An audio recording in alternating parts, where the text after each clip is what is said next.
In Russia's Ukraine war, the Russian army claims to have made major new gains in the western Kursk region. The defense ministry in Moscow says it's retaken a dozen settlements and more than 100 square kilometers of territory in the Kursk region. The villages are to the north, east, and south of Sudzha, the main town in the region under Ukrainian control. Moscow has launched a counteroffensive to win back land taken by Kyiv last year. All right, for more now, I want to go to military analyst Marina Marone from King's College London. Marina, it's good to see you. I just want to ask you, we're just learning from the U.S. State Department in a joint statement from the United States and Ukraine that the U.S. will immediately lift the pause on intelligence sharing and assistance to Ukraine. How do you think that's going to impact the war?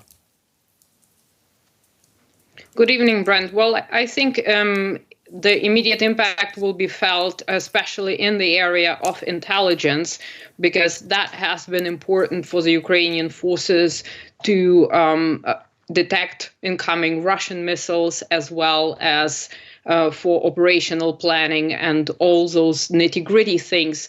And I think in the first place, that will also raise the morale of the Ukrainian troops, because being left completely without the U.S. aid has had an impact, even if that impact in terms of equipment hasn't been felt as of yet. It made the Ukrainian armed forces understand that they cannot count on the U.S. support, and that includes repair of equipment, resupply, air defense. So it affects quite a lot of areas. So I think that will be the main thing that will be felt now. And of course, operational planning is very important, and observing Russian troop movements. Let me ask you about what we've been seeing in the Kursk region. Is Ukraine about to lose all of the gains that it made in that region? Is it about to lose that territory back to Russia?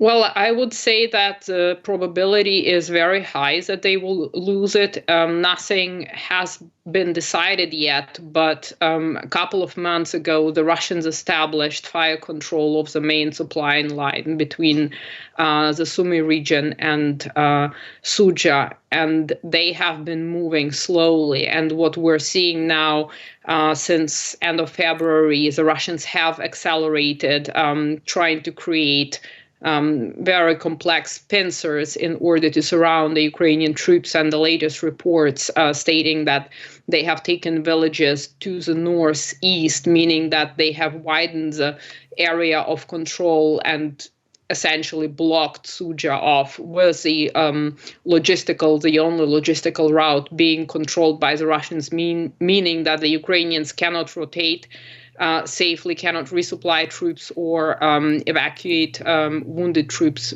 making the situation very, very difficult. Even if the Ukrainian command decides to withdraw troops, it's going to be very difficult for the Ukrainians now because of this one logistical branch that they have been hanging on this whole time. Yeah, I mean, can you elaborate on that for us a bit, Marina? I mean, what do these losses, what do they mean for Ukraine? Well, essentially, the political meaning of the operation in Kursk was to use it as a bargaining chip when it comes to negotiations.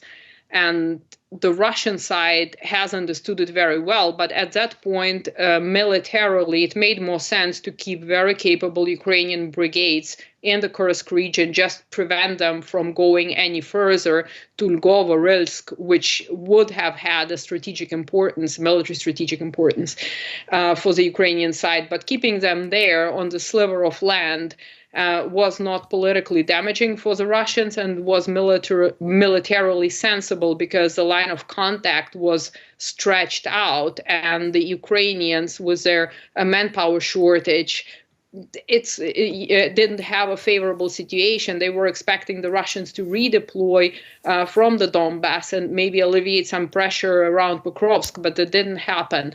And they kept the troops in the Kursk region, hoping to achieve this political effect. But now we're seeing that if the Russians push them out, essentially, they will lose this ability to bargain with something, because that way Zelensky was hoping that he could say, we'll give you back the Kursk, that land that we control, and you give us back whatever it is in the Donbass. And now this will be gone. And Donald Trump will not be able to use the Kursk region, that bit that is controlled by the Ukrainian forces, to convince the Russians to make concessions, specifically concerning the territories that the Russian forces are controlling in Ukraine right now.